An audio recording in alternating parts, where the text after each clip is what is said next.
Hey, Greg, who's on first? I don't know. Wait, what's the joke? Who's the joke? What? He's on second. Who's on second? Who's on first? You see now. No, I don't know. Well, that's third. What's third? What's second? Wait, who's where? I don't know. He might be shortstop or something. They never covered him. Who are they? It's a funny joke, and he's on first. Who's on first? There you go. No, I get it. It's unfunny. No, it is. Why aren't I laughing? Who aren't I laughing? What is the name of the player who is currently on first base? Joe DiMaggio.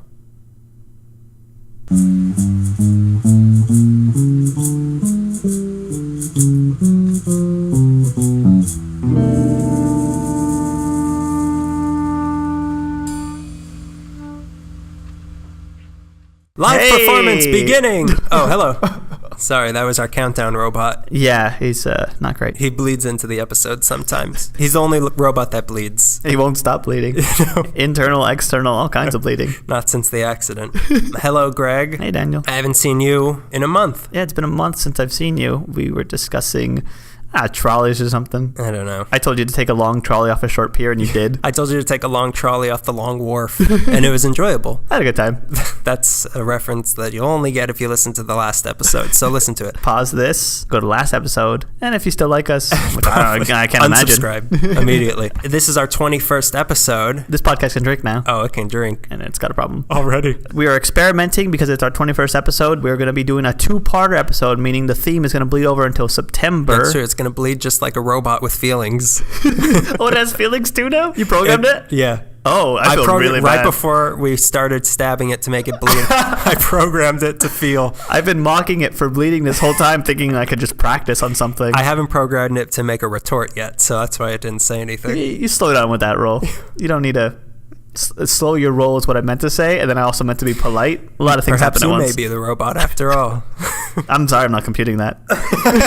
We decided to, because the end of the baseball season is coming, and, you know, we foolishly thought that we would have this around the same time that the Dodgers would be playing the World Series, not knowing anything about how the baseball season works, or, you know, even if the Dodgers would make it to the World Series. This was our long shot that we'd get invited to a World Series party. Yeah. And be able to drink out of the pennant.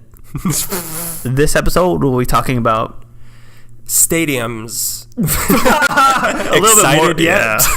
Some of them have seats. Some of them have bleachers. We're going to be talking about basically the history of baseball in LA leading up to the Dodgers coming to LA. But more focused, since Greg's going to be talking about the creation of Dodger Stadium, the upheaval that happened to create Dodger Stadium. I'm going to be talking about the stuff that came before, but focusing more on the actual stadiums rather than the actual teams, because we don't like baseball. Oh, come on. I love baseball. There's no crying in baseball. How can I play in a sport where I can't cry? I wanted to do research on Dodger Stadium, and then of course meant that I had to do research. I didn't have to do. Took the pleasure of doing research. We don't have to do any of this.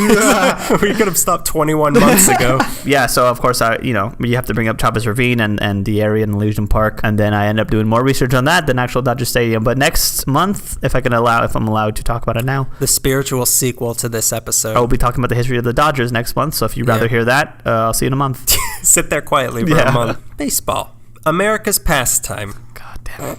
But in LA, who is on first? Did we already ask that? Please, God. Get started. So there were a lot of assorted minor leagues on the West Coast, and LA was fortunate to be a part of pretty much every single one of them. Okay. There was one that was as major league as you can get in the minor leagues, but I'm going to say that one for when you're good and ready for it. Okay. So be good, behave, and you'll hear. I have my catcher's mitt, my knees are bent, and I'm waiting for the pop. The pop. Shove it. Right? You got sports down for sure. You were athletic for like a week in your life, and you got them all mixed up. And then I threw up. Play puck. The first baseball game to happen in LA is believed to have taken place sometime in the 1860s at St. Vincent's College downtown, which was an ancestor of Loyola Marymount. Oh, really? Okay. There were college games like these and high school games, but an actual semi-pro minor league of sorts started in the early 1890s in the form of the California League, which consisted of an unwieldy 6 teams. One of these teams was called the Los Angeles Serifs. Like the font? Yeah, like the type? They played against the Hollywood Times New Romans. So the Serifs, they soon became called the Angels. So they lasted only 1 year, and they had no affiliation with the Angels that we'll soon be talking about, and even less affiliation with the Angels that you're thinking of, and little to no affiliation with the Heavens Angels. Because there's no afterlife. Yeah. Because this is all there is. After this, we're just in the ground and we decompose. That's why we play baseball. People. We play baseball on those grounds too. If you're lucky, maybe your DNA will be reincarnated to be a catcher's mitt. They buried me in center field. Bury my heart on the foul line. So it was these Los Angeles Angels, though, that played the first night game on the West Coast ever in 1893 against a team from Stockton at a place called Athletic Park, which I believe was LA's first baseball stadium. It was located near 7th and Alameda downtown. Okay. Apparently the concept of a baseball game at night was so novel that the players just couldn't contain themselves, and they would come to bat holding broomsticks and umbrellas. And the umpire was calling the game while holding a bulldog on a leash. And get this, the game had to be put on pause for a while when the bulldog caught the ball in his mouth, and he would not obey the command to drop it. MVP. Most valuable puppy. Son of a... I think that's an Air Bud movie. I think that was a joke in Pound Puppies. This was the real life event that inspired Air Bud. Except he was put in a dog fight later that year. It was very dark. Air Bud fights for his life. And loses. There's no afterlife. So another league popped up around this time called the Pacific National League, which in 1903 had a team in it called simply Los Angeles. Great. Which didn't even last for a full season, this league. Really making us look good with all that creativity there. Los Angeles. Wait till you hear some of the team names that come up later. I purposefully put in as many names as I could because they're so ridiculous. Oh, God. Can we change the name of the podcast to any one of these names since it can't be Ray Gun Gothic anymore? Let's just call it Los Angeles. We'd show up we on Google. Would certainly get noticed. A more successful league than this one was the Southern California Trolley League, which started in 1910. I don't know why exactly they called it the Trolley League, but I do know that the Southern Pacific Railroad did sponsor some recreational teams in Arizona, so Huntington and Harriman might have had their hands in this. Yeah, because they're competitive to the very end. Oh, you got yourself a stickball? I got myself baseball. You got yourself a baseball? I got myself a... women's softball? The only thing higher on the food chain than baseball. I also know that this organization, the Trolley League, was considered a Class D league. Like Bat News Bear Class D? Yeah. Whatever league Air Bud was in, that's... Here comes some team names that were in the Trolley League. The Long Beach Clothiers. Great. The Santa Ana Walnut Growers. Oh my God. The Los Angeles McCormicks. Those 4 players in the McCormick family, they weren't very good. Grandma McCormick had a mean curveball. It's racist. That's why it was mean. There were the Los Angeles Myers. That's a name that'll come back up. The Pasadena Silk Socks. Oh. And my favorite, the Redondo Beach Sand Dabs. What does any of that mean? What's a clothier? I think that's someone who sells clothes. Not someone who wears clothes? I hope. Someone who sells clothes, I hope, also wears clothes, so sure. I don't know what a sand dab is. No idea. It might be racist. It might be a crab or something. I don't know. I think it's when you have whoopee with the sand at the beach. A quick dab in the sand. In 1913, there was also the Southern California League that had teams like the Pasadena Millionaires. Oh, not popular. And the Long Beach Beachcombers. Redundant? Well, Redundant Beach. It's more like it. The most important one of these leagues was the California State League, which was started in the 1890s, but by 1903 evolved into the Pacific Coast League, which is the one you'll remember. Okay. But again, I'm going to get to that. Okay. So back off. All right. I have a question. Stop being such a sand dab. Question? Are you going to bring up the Pacific Coast League? Please see the principal. Immediately. So let's step away from the minor league chum for a minute and talk about the big boys that would come to LA long before the Dodgers betrayed Brooklyn. There weren't any Major League Baseball teams on the West Coast until halfway through the 1900s, but there had always been nice weather here, so a lot of pro teams would come to LA to conduct their spring training. In 1907, the New York Giants played against that team from St. Vincent's downtown in 3 spring training games. In 1914, a park called Brookside Park was built in Pasadena near the Rose Bowl. Okay. And in 1932, they added Brookside Park baseball field. Just a year later than that, it attracted the Chicago White Sox, not the Silk Sox from Pasadena, I get them confused. the real Chicago White Sox. And they came to have their spring training there, and they kept coming back every year up until 1950, with a couple of years off for World War II. Just a couple. Just to relax. They just wanted to see Europe. Or Japan. What was left of it. So in 1938, you'll find this interesting. I bet. In 1938, the White Sox played Pasadena City College, and the Pasadena shortstop was a local boy who got 2 hits in that game. That boy? Jackie Robinson. Really? Yeah, Jackie Robinson spent part of his youth growing up in Pasadena, which I had no idea. Yeah. So he was growing up playing in Brookside Park, and he made such an impression on the White Sox, who kept coming back every year, that in 1942, they gave him a secret tryout at Brookside Park to see if he would fit in on their team, but the league wasn't integrated yet, so in the end, it just didn't work out. Wow. In 1988, Brookside Park got renamed Jackie Robinson Memorial Field, but before that, they filmed an episode of The Munsters there. Did anyone even play baseball in that episode? You want me to watch every single Munsters episode? Because I gladly will. Want me to do it right now? We could make a podcast about us watching the Munsters. Guys, you getting this? Guys. Everybody. Team? Hello? The other team from Chicago had an even deeper relationship with LA, the Cubs. They first came to spring train at Schutz Park in 1903, Really? which we talked a little bit about last week. Yeah. But I'll get to more later on Schutz Park. They came March 11th, left March 23rd, but not before playing a few games against the mighty Los Angeles Lulus. Which is a team of little girls licking lollipops. They got renamed the Angels a little bit after that. That's Still little girls licking lollipops. But they were dead now. So then the Cubbies came back in 1905 and spring. Were they full-grown bears now? They were the Bears. That's how the Bears came. Completely different Are the sport. Bears just? No, they're not. They're not just like an elderly version of the Cubs, are they?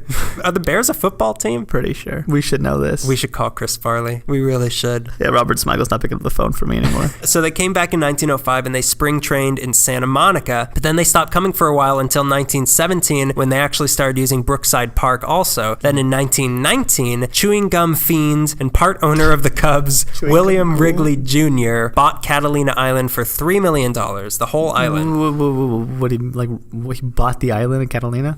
Yeah. Did he really? He owned. Are you making this up? I make everything up on it. He owned Catalina Island. That's the whole thing. He grew chewing gum trees. Yeah, chewing gum trees, chewing gum canes. Grew out. Yeah, and a lot of slaves.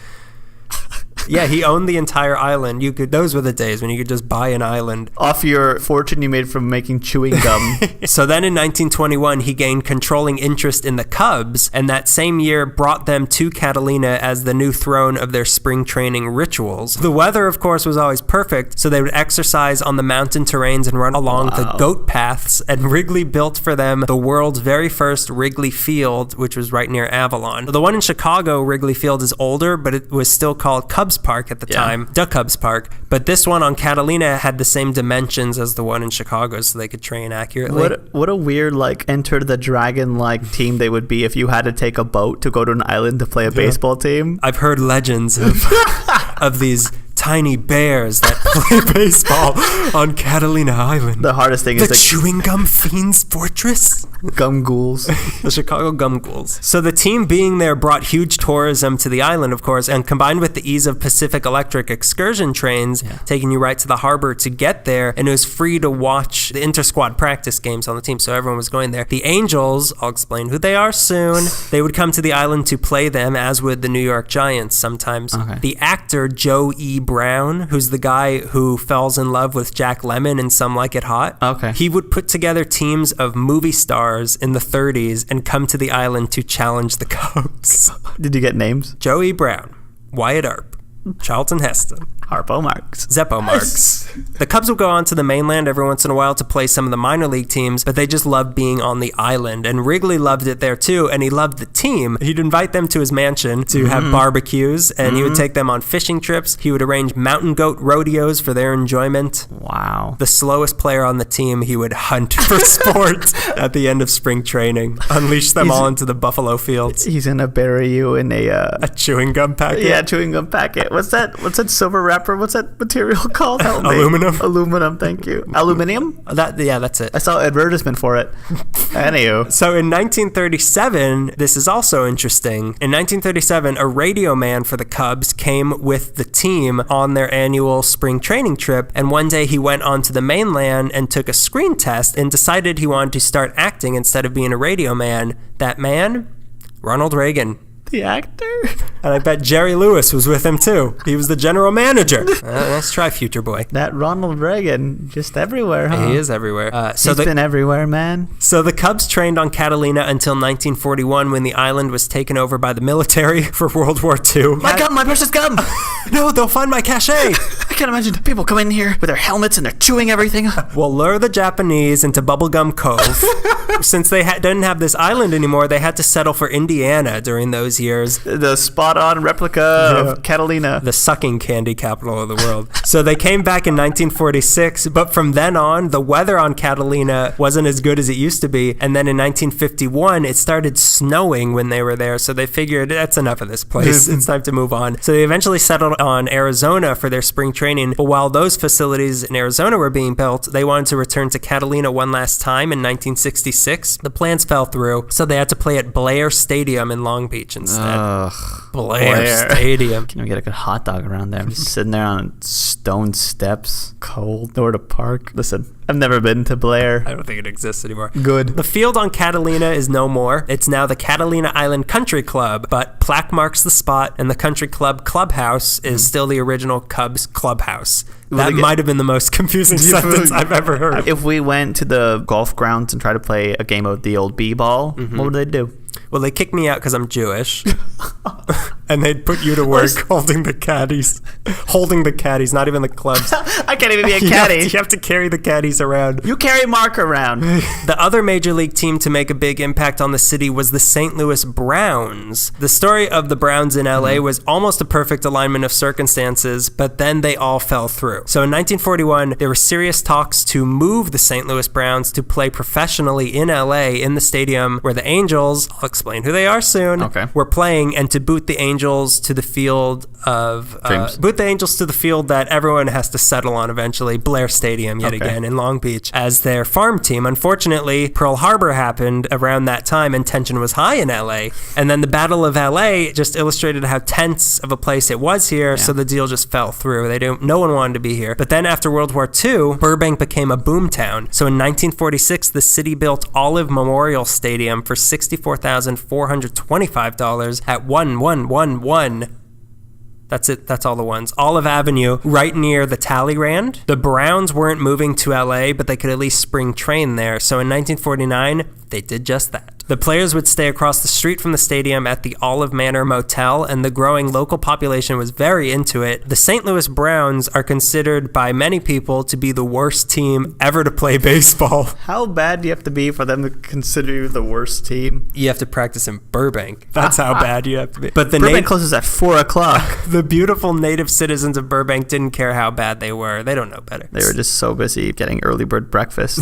So Olive Stadium could seat 1,000, but sometimes upwards of 30,000 people would come to watch the Browns. They were like on the shoulders of the players. I don't know where they were. They loved them so much that sometimes they would refer to them as the Burbank Browns, but for whatever reason, nobody tried to reboot those negotiations to move them here. And in 1952, that was the last time they came to train. I think the St. Louis Browns are like the Baltimore Orioles or something like that. Okay. I don't know. Sure. I don't know. This isn't Baltimore meekly. So the stadium itself went on to be used as a practice center for the Rams, but in 1989, it was closed for use and demolished 1995. Ouch. All that remains of it is its World War II memorial plaque. Again, plaque marks the spot. I'm finally going to tell you the stories of LA's two big minor league teams. So these were not merely professional teams that spent a few pleasant weeks entertaining the locals in town every year, only returned to their cities that were as cold as their hearts.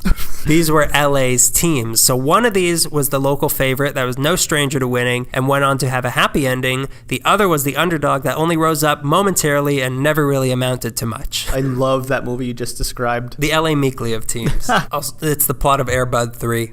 We're actually sponsored by Air Bud 3. The Budcast. Most valuable podcast. Let's start with the former successful one, because nobody likes an underdog. Yeah. Their story begins back yet again at Schutz Park, which, to recap, was an amusement park opened in 1887 that was bordered by Grand on the west, Maine on the east, Washington on the north, and 21st on the south. Listen to our last episode to hear more about that place, and thank us for doing so. In 1900, a baseball diamond was built there, and in 1903, a team with no affiliation to the team from the 1890s of the same name that I already talked about set up home base there as the Los Angeles Angels of the Pacific Coast League. Everybody wanted that name. Nobody's very creative in the sports world. No, they didn't get a BA in creative writing, you know what I mean? Daniel. The baseball diamond seemed like a nice place to be, and after the games, the center field wall would open up and everyone would file into the amusement park. Was this like a novel? This is like baseball teams and circuses and the carnival, like it's all like a novelty or what? No, I mean, they were an actual team. It was just like, well, they're here. We might as well get them to play whack-a-mole. These Angels won the PCL, as I'm going to call it, championships here in this park, 1903, 05, 07, and 08. The baseball diamond was sufficient for a while, but a new place that promised a better facility was opening up nearby called Washington Park in 1911, and the Angels left Schutz Park for Washington Park, which was just a couple blocks west, for the start of the 1912 season. So Washington Park was also used as an occasional spring exhibition game location for the Chicago White Sox, and was also used as the site of many high school and college baseball, rugby, and football games. Did they have football back then? Yeah, it was called feetball. Plurals got abolished in World War I. Yeah. We needed to use All them the for plurals rations. died. It was immodest to show their bounty after World War I. We had to use plurals for bullets. So USC played 3 games there against Berkeley in 1915. We're talking football here, which is also the name of our sub-podcast. Yeah. We're talking football here. Did Air Bud play football? He played... What didn't Air Bud play? My God. Backgammon. He was the MVP. You know what that stands for. So the Angels won the PCL championships here in 1916, 18, and 21, which was the year that they were bought by a Mr. William Wrigley Jr., the chewing gum fiend. God, the octopus. That was the same year he gained control of the Cubs. Okay. So after a dispute with the owners of the park over some sort of parking situation, Jesus, Wrigley pulled his team from Washington Park in 1925, which got raised later that year and is now the Los Angeles Trade Technical College. Hey, Trade Tech. And he plopped them into the city's first true baseball stadium, Wrigley Field. So the place on Catalina was the first baseball field to have the name Wrigley Field, but this was the first stadium to bear that name a full year before the one in Chicago changed its name to Wrigley Field. Suck it, Chicago. Yeah. Put that in your deep dish and slice it. Our Wrigley was in South Central, bordered by San Pedro on the west, Avalon on the east, 41st place on the north, and 42nd place on the south. That is deep. Deep south. Deep. So it cost $1.5 million to build, which is about $13 million in today's dollars. Yeah. It could hold 30,000 people, and it was completely fireproof. Fire doesn't purify. Not this. There's no purifying in baseball. So as per Wrigley's wish, there were no ads or billboards anywhere to be found in this stadium. Come on. It's Wrigley. He's got gum money. The outfield wall was just a plain red brick, which turned out to be too rough on the outfielders' shoulders when they had to jump up against it. So they started growing ivy on it, just like the Wrigley Field in Chicago. Another quirk of the stadium was that the outfield fences were slightly angled towards home base, which led to there being an unusually high number of home runs that were hit in this park, which was convenient for the people living in houses that were very close to the stadium in the area who were constantly having their windows broken.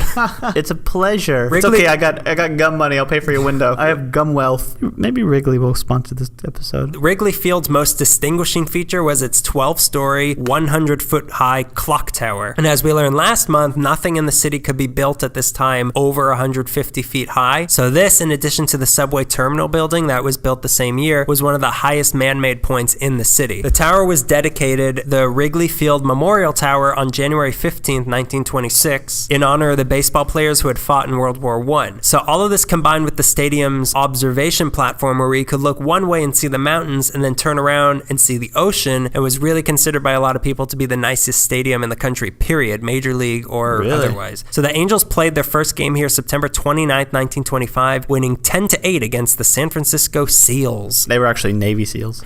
They were a tough team. That's the most baseball statistics we're really going to get into in this game. Man, I wanted to hear about RBI. Someone say my nickname when I was younger. So the Angels had a good run at Wrigley and solidified their reputation as the best minor league team out there with championships in 1926, 33, 34, 47, and 56. Oh. They even had the best record in PCL history in 1934, winning 137 games and losing only 50 of them that year. Wrigley was so nice that the Angels just couldn't keep it for themselves, so it was used for a lot of other notable teams and events as well. Every mid-March, whenever the Cubs were still training on Catalina, Wrigley would, like I said, ship them onto the mainland for exhibition games against the Angels, repaying the favor that they came to Catalina. They were so generous. And the Angels would actually beat the Cubs when they would... Not in the game. The street. They're off the island. They're not under Wrigley jurisdiction. The New York Giants came to spring train here at Wrigley in 1932 and then again in 33, but then the Long Beach earthquake hit when they were here and they were too scared to come back. I totally understand. Yeah, I get it. Yeah. So in 1936 up until 1943, the PCL set up their official headquarters in the offices at Wrigley. On January 15, 1939, the New York Football Giants played the All-American Stars in the first ever Pro Bowl game at Wrigley Field after the Coliseum denied them access because they wouldn't allow pro teams in it. On April 17th of that same year, Joe Louis had a boxing match at Wrigley. Lots of pro teams had exhibition games against each other at Wrigley as well. On March 20th, 1949, the Cleveland Indians played the Cubs. 1951, the New York Yankees came to Wrigley to play both the Angels and the Stars, who we'll get to soon. In this game were the old PCL veteran Joe DiMaggio getting ready for his last season in the big leagues, and also a young kid named Mickey Mantle getting ready for his first season in the big leagues. He was at this Wrigley Field. Then in 1955, the Cleveland Indians again played there against the New York Baseball Giants after they finally got over their fear of earthquakes. Took them 20 years. So on May 26, 1963, Martin Luther King Jr. gave a speech at Wrigley in front of 35,000 people. So being the nicest stadium in LA, it was used in a lot of TV shows and movies as well. The original Angels in the Outfield was filmed there. Oh, really? As was Pride of the Yankees, Damn Yankees, an episode of The Munsters, and the Twilight Zone episode, The Mighty Casey. Oh, okay, I know that one. Yeah, that one. I never did. The one with the pig faces, right? There was time now. What was that one? There's time. We got a whole other inning.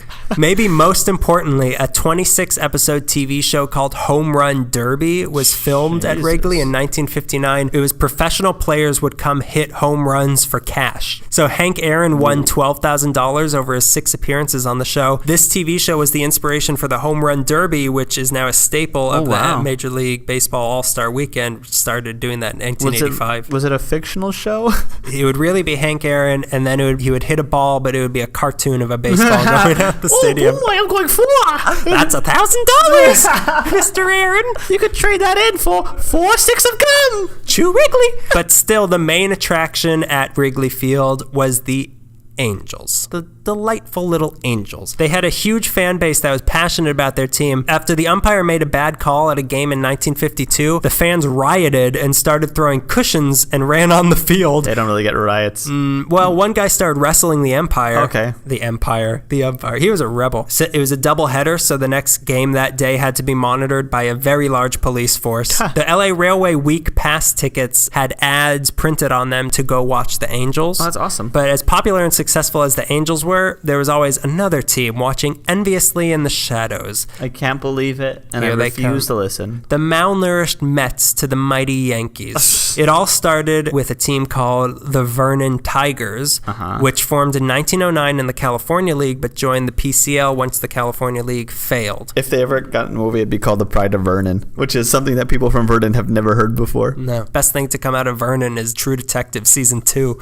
You're speaking Da Vinci. Go ahead. Am I? I don't really know. They were located in the weird suburb of Vernon because at the time LA was a dry city and Vernon was not. And I'm not talking about a drought, unless you're thinking a drought of alcohol, in which case you're correct.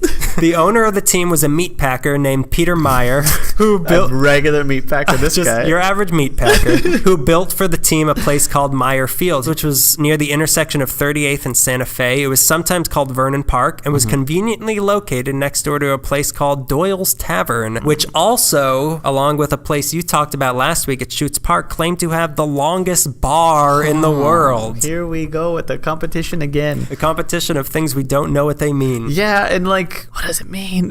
People were competing for something that obviously did not make it past that year. Because no one knew what it was. It was up for grabs. Yeah, we have the longest bar. What? All right, so do we. So there was a door going directly into the tavern from the left field wall that the crowd would enter from at the start of the game and then leave from at the end of the game. There's even word that some of the players would go through that door to get a beer in between innings. Okay. Not many people were coming to watch the Tigers in Vernon because they were drunk all the time. So in 1912, the Meatpacker moved the team to another place in the area where you could legally buy and sell alcohol, Venice. Okay. They became known as the Venice Tigers, and Meyer, the Meatpacker, built them a place to play there around Venice and Abbot Kinney, near where the library is now, in the Venice of America Centennial Park. The Sensei Park. Yeah. It was a drive-in ballpark with room for 80 cars. What does that mean? I'm not really sure what that means. That means you stay in your car and watch, but how is that possible? They're not projected. Unless the parking is elevated and you're facing down with your parking brake on, which I don't know if cars at the time could do that. No, they couldn't. They didn't have brakes. Maybe it's like a drive-through where you have to wait in the line and you get like a glimpse of it for a minute and then you have to just pass on. Yeah, what does that even mean? No, that's what it is. No, you figured it out. Stop talking. You figured it out. The Tigers would also get to play at Washington Park when the Angels were out of town. And the first game at Washington Park was actually a Tigers game versus the Boston Red Sox on March 11th, 1911. Team. Yeah, I know. Against maybe the worst team that LA had. So still people cared even less about the Venice Tigers than they did about the Vernon Tigers. Yeah. So the Meatpacker Meyer figured they might as well move back to Vernon. Pack some meat. Pack them up as if they were meat. So after the 1915 season, he literally put the stadium on wheels and drove it back to Vernon. What is it? What? It was a drive-in stadium. We don't know what that means. You're right. Could have been inflatable. It's a moon bound.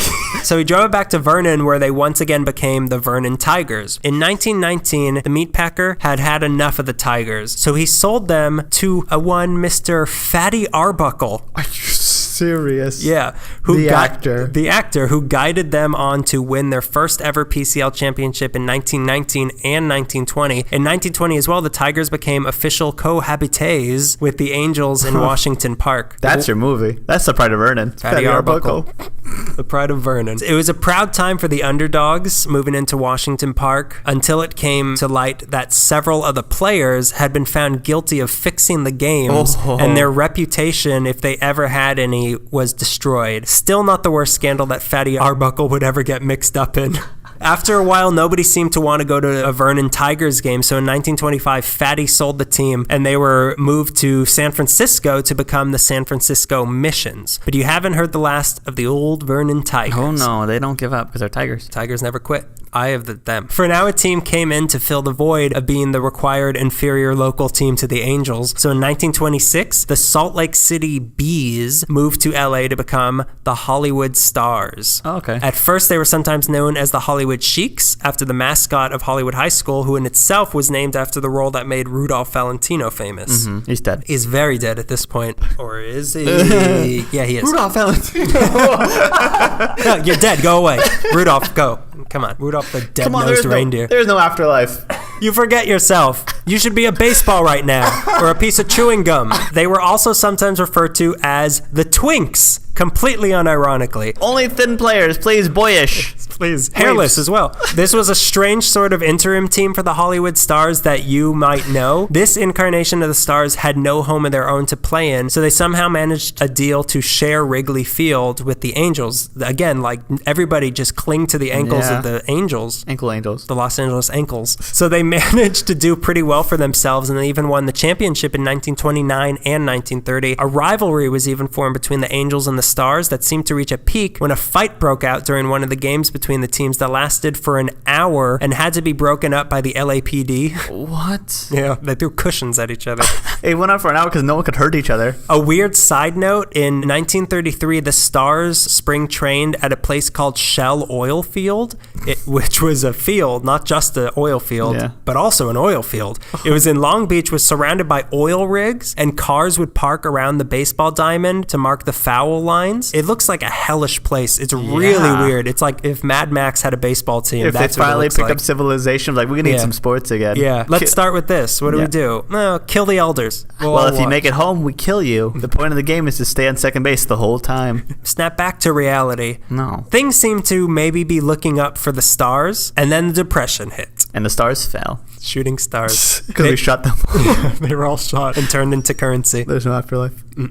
Not for a star. Not even for an angel. By the time you see them, they've been dead for like 8 years. Anywho. So they were always the lesser of the two teams playing at Wrigley, and their attendance wasn't great. And then by 1932, the Depression was really starting to be felt, and their attendance dropped in half. Then on top of that, the new owner of Wrigley Field, and what seems to be, because Wrigley died, and there's nothing left of him because he's dead.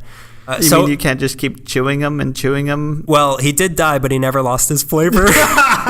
We just make fun of too many dead people. So in what seems to be an attempt to try to make Wrigley Field strictly for the Angels, this new guy doubled their rent to play there to $10,000, which was not something that the Stars could afford. Yeah. So in 1936, the Hollywood Stars moved to San Diego to become the San Diego Padres, who would decades later join the major leagues, and that's who's there now. Same players, because they don't die. This is where the old Vernon Tigers, now known as the San Francisco Missions, come back into the picture. So in 1938, after 2 years of groups in LA begging the team from San Francisco to move back to LA, they finally relented due to their poor attendance up north, and the city once again had a baseball team called the Hollywood Stars. And this is the one that everyone remembers if you're 300 years old. So when they came back to LA, they were bought up by a new owner, and things started getting interesting. Oh, good. Familiar man in the peanut gallery of Los Angeles history. An ostrich. An ostrich wearing a monocle.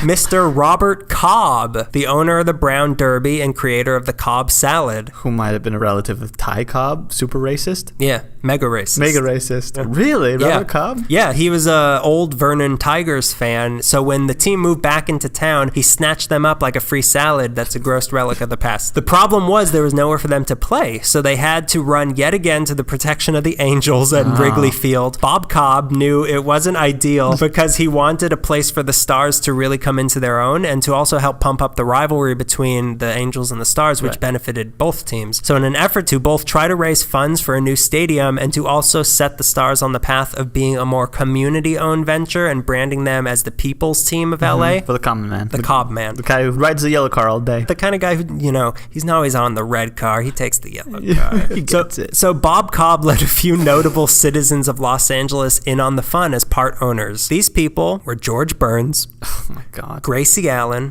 Where he went, she had to follow. Of course. Barbara Stanwyck. Gary Cooper. Cecil B. DeMille. George Stevens. Bing Crosby. Walt Disney. And William Frawley.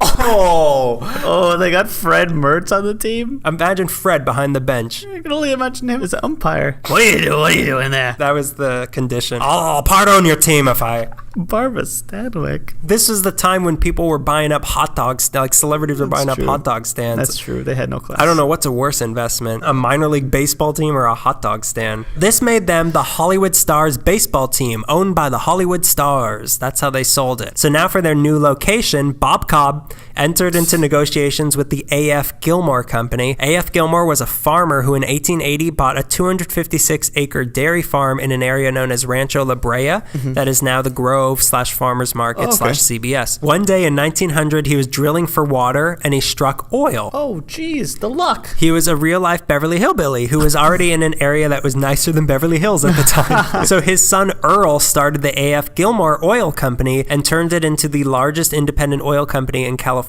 Eventually, the old Gilmore Dairy Farm got turned into an amusement area of sorts. On May 23rd, 1934, Gilmore Stadium opened with an exciting show of motorcycle races. Oh, cool. It could hold around 18,000 people and was located where the big parking lot of CBS now is at Beverly and Fairfax. Yeah, that long gate. Yeah, the big gate. That used to be left field. In addition to exciting motorcycle races, the stadium also hosted boxing, rodeos, and dog shows. But it was and dog rodeos and horse boxing. But it was originally built with two things in mind. Football. It actually housed LA's first pro football team, the LA Bulldogs, and midget auto racings. I'm shaking my head. You can't see me, but I'm shaking my head, denying that this is true. I thought the same thing. Not little people, though, but little cars. Get this. It was a weird craze of the 30s that was invented in LA in 1933 at Loyola High School. And at Gilmore Stadium, crowds would pack the stands every week to watch them go. Just when they crashed and 80 clowns come out? Out of the trunk. That's ridiculous. Yeah, people were weird back then. Everything before like 1978 doesn't make any sense. Before Star Wars plays, nothing makes sense to me. It brought order to the galaxy, just like the Empire, which was the position that William Frawley played. Also in this area were the Farmers Market, a Pan-Pacific auditorium, and a drive-in theater where the Grove now is. This whole oasis of pleasure was referred to as Gilmore Island. Oh. So the Stars stayed at Wrigley for a year and then moved into Gilmore Stadium for about a week, which was a horribly designed place for baseball, until May 2nd, 1939, their new home officially opened, Gilmore Field. So it was built on the spot where Gilmore had originally struck oil, which was just a little east of Gilmore Stadium, deeper into CBS, before you hit the park that's across the street. Oh, yeah. 7700 Beverly Boulevard, if you want to be exact, which I know you do. Google mapping it right now. It could fit 12,987 people and was always referred to as very intimate. The seats were right up against the playing field as My nose against the... It was required that you get your nose broken before you go. Yeah. It loosens it up so you can be as close as possible. Really get up close to the Stars. As opposed to Wrigley Field, it was one of the hardest fields in the PCL to hit a home run in. They sold it as Friendly Gilmore Field. The Stars did pretty well for themselves here, and their games were well attended by all the celebrities in town, including Lucy and Desi Arnaz, though it was doubtful that Fred would get them free tickets, the old miser. In 1955, Jane Mansfield, the same Jane Mansfield who presided over the dedication ceremony of the Rocky and Bullwinkle statue, The very same. was crowned Miss Hollywood Stars. We love her. I'm getting hot under the collar. The Stars even caught the attention of several major league teams. In 1946, the Stars landed an agreement with the Pittsburgh Pirates that gave a few of the pro players on their team to the Stars on loan to help boost them. Wow. This only lasted for one season, but the Pirates did maintain a relationship with the team and used Gilmore Field as their spring training hub in 1948. Also in 1948, the Stars became a farm team for the Brooklyn Dodgers. Oh, wow. So a lot of players advanced into the major leagues onto the Dodgers, but being part of the Dodger network also meant that some of the best players from other Dodger farm teams got transferred onto the Stars and made them an even stronger team. They eventually cut their ties with the Dodgers in 1951, and they figured they'd never run into them again. Yeah, never will they ever cross The Rockies, yeah. in the north of the Mississippi. But then they bounced right back, the Stars did, and they linked back up with the Pirates and became their top farm team. One notable player on the Stars was Joe DiMaggio, his big brother Vince. Oh, okay. I know he had a little brother playing. I didn't know he had there's three DiMaggios playing baseball. Yeah, Tramagios. That was their restaurant when they all retired. It was bought out by Taco Tia. The Angels were traditionally the dominant team in town, but from 1949 to 55, the Stars really started to dominate the LA baseball scene. They even managed to win the championship in 49, 52, and 53. The Stars were also the originators of some notable contributions to baseball as a whole. They were the first team to drag the infield after the fifth inning. This was done as a way to artificially create a break in the middle of the game to get more people to get up and buy more concessions. Okay, smart. Hollywood. They were also one of the first teams to adopt batting helmets in 1949. After all the deaths, there's no afterlife. Yeah, nothing. You might as well wear a helmet because, I mean, this is all you have. A weird contribution that they had was that in 1950, they became the first team to replace wearing trousers with wearing shorts and long socks during games. Cowabunga. Cowabata? Cowabata swing bunga. That's ridiculous. Yeah, it looked embarrassing, but it helped keep the players cooler and it let them run faster. But like cooler. Yeah, I mean, sunglasses aren't for the sun, they're for the cool. Thank you. They wore them at all day games for about a season, and then I guess they got made fun of too much, and they relegated them to just the weekends and holidays until 1953 when they grew up and they put their pants back on. But no matter how popular they became or how good they looked in shorts, the city was, as always, changing. By the growing, drifting, falling. By the early 50s, the old community-based group ownership system of the team was phased out, and as the decade went on, CBS had plans to build its television city on the land that Gilmore Stadium and field existed. So it looked like the Stars were going to be yet again without a home, and there were plans to bring them groveling back once more to Wrigley Field. Oh my God. But it was becoming clear that the Dodgers were going to be moving to LA, and Bob Cobb knew that with a major league team permanently located in town, people weren't going to be interested in minor league baseball anymore. Yeah. Interest already started to wane once major league games started being broadcast on live national TV in the late 40s, and suddenly nobody wanted to hear the PCL broadcast on the radio that were recorded hours after the game was already over as recreations of the action that had already happened. Oh, what, people don't like that sort of thing? Well, how could they not? Baseball, the radio show. And Vince DiMaggio hits it, and a giant dinosaur swoops in. I swear it happened. Up until the 50s, these minor league teams were all the people on the West Coast had, so they were really thriving, and the teams in the league really were just as good as most of the major league teams anyway. Plus, some of the players were actually making more than the players in the major league did. The PCL was almost a major league, but it wasn't the major league. Yeah. There were offers from Long Beach and Mexico City to buy the Stars, but in another weird, confusing twist, Bob Cobb sold them back to Salt Lake City, where the other team had come from. It's confusing. Okay. Where they became the new Salt Lake City Bees. It's not the insect, it's the grade level of their plane. Yeah, the B minuses. Bob Cobb sold them to Salt Lake City, and then he promptly buried his face in a salad. Their last game was on September 5th, 1957, with just 6,354 people watching, which is way below capacity. Yeah. The Salt Lake City Bees are still going strong in the PCL, which at this point is the second oldest minor league still around. But Gilmore Field did not have that longevity. It was raised in 1958. In September 1997, the PCL Historical Society, CBS, and the A.F. Gilmore Company dedicated a plaque to Gilmore Field on the wall outside of Studio 46 on the CBS lot where the field once stood. Again, plaque marks the spot. And it wasn't just the Stars that were being affected by this. The Angels managed to last a little bit longer, but only by 10 days, and they played their last game at Wrigley on September 15th, 1957. This was the end of the minor league Angels, but like I said, unlike the Stars, they managed to have a big league ending. In 1961, Gene Autry resurrected the old Angels, and they were baptized into the major league as the Los Angeles Angels. They even got their own home back, playing their first game back at Wrigley Field April 27, 1961, and because of the layout in that field that allowed for easier home runs to be hit, they set a major league record of 248 home runs in one season that has since been broken by men on steroids.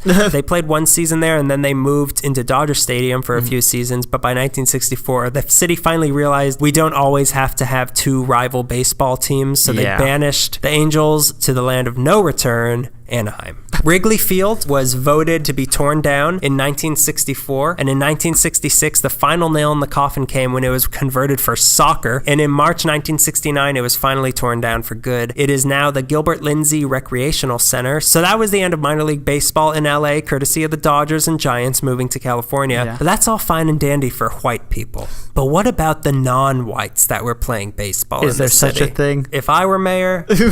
So while all this was going on, there was a whole other world of baseball going on that was primarily for the minorities who were being excluded from the major and minor leagues. Non-white teams were not allowed to play in PCL parks initially, so they had to build their own if they could. Yeah. What seems to be the first of these was at 32nd and Long Beach in South Central that opened May 2nd, 1920 and housed the Alexander Giants, which was an all-African-American team. They only lasted for 142 games, and then their stadium burned down.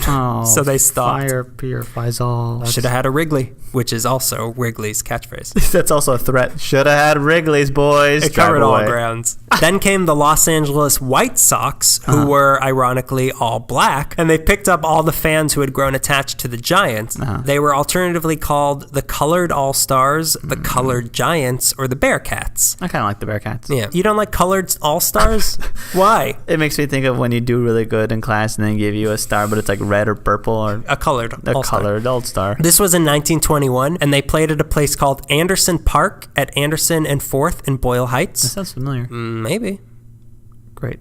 It might. I don't know what's going on inside your mind. This place soon came to be known as programmed me. White Sox Park.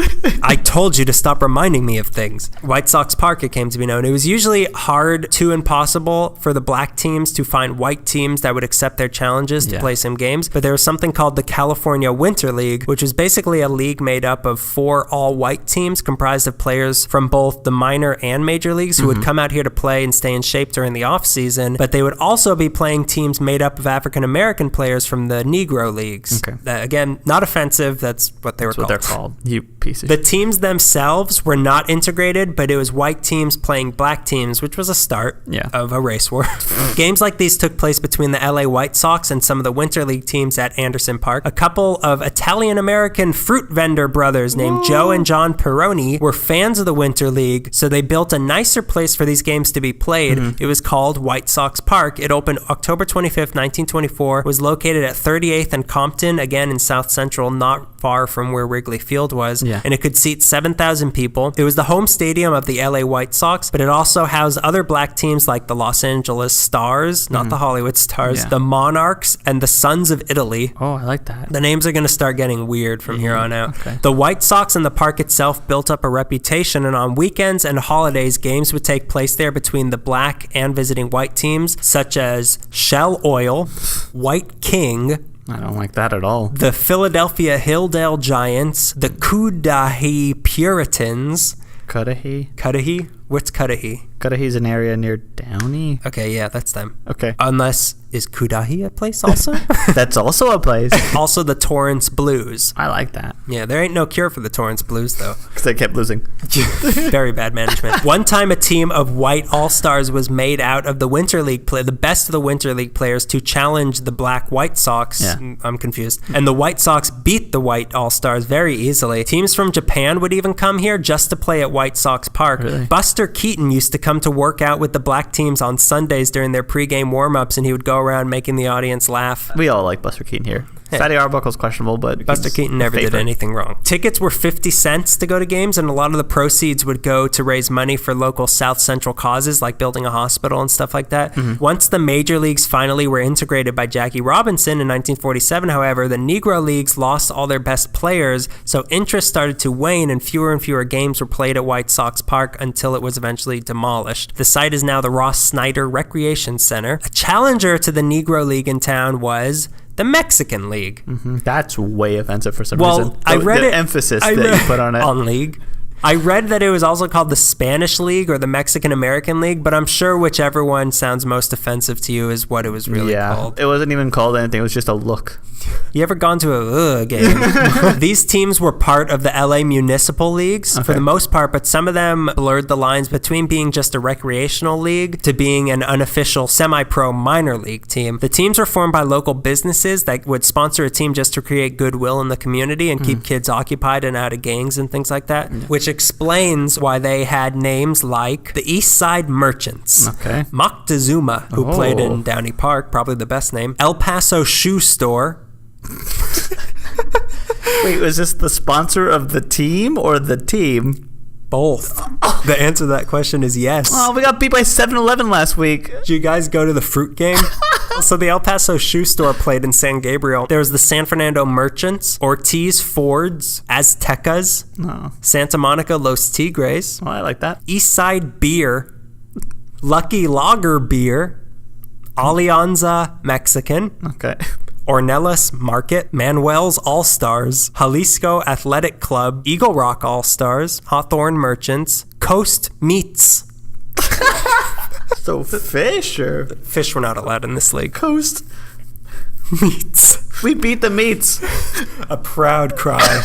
No one can beat our meats. Were they? Jesus. That was also the name of the league. The Jesus. The Jesus. Manuel's Jesus. There was even something called the 46 Club, which was a team made up of Mexican players that were over 40 years old. Oh, that's cool. Most teams in the municipal leagues were Mexican, but there were many black teams, like some of the ones I just named, and even Asian teams like the all-Japanese Los Angeles Nippons. Oh, okay. That's cool. Good for them. They let them off Terminal Island. So they formed teams like these because, like the African Americans, they were not allowed in most recreational leagues, so they took matters into their own manos. They formed organizations like the Asociación Deportiva Hispanoamericana in 1927, which was started in LA by La Opinión, and La Asociación Mexicana del Sur de California. Killing it. In 1932. This period of time... We have to make an appendix for this episode. Yeah, you might want to consult your English to Spanish Bible. Yeah. But don't look too much into it because this is all we've got, people. This period of time, which was the 1920s to the 60s, is considered the golden age of Mexican-American baseball. And the best team that was out there, hands down, was right here in LA. It started with a guy named Mario Lopez. And it is the one you're thinking of. He was from Chihuahua, where he played baseball and was actually drafted by the Cleveland Indians, but his parents wouldn't let him because he was 16 years old. Eventually, he moved to LA and pretty much devoted all his free time to becoming the godfather, basically, of Mexican-American baseball scene. He started a team sponsored by the gas station he owned called Mario's Service Station. That was their name. And he got the best out of his players because he would give anyone who had a good game free gas. Oh, that's nice of him. Not just a good motivator, though, he was a good businessman. He saw that the city's Mexican population was growing, but nobody was selling the sort of food that they liked and missed from the mother country. So in 1934, he opened the Carmelita Provision Company, which sold Mexican food, whatever you eat. With this, he started a new baseball team that would play in Fresno, Belvedere, and mainly Evergreen Park in Boyle Heights, and they would draw huge crowds. Really? They would play on Sundays, and Lopez would give out free packets of chorizo to people in the stands, and then after games, he would take everyone, players and fans, out to places like the Joker's Den or the Silver Dollar to get beer and tacos, and he would pay for all of it. That's crazy. Yeah, that's expensive. Hometown hero. I'm going to shake Mario Lopez's hand if I meet him. You're so brave. The team won its first championship in 1948, and they officially rechristened themselves Los Chorizeros.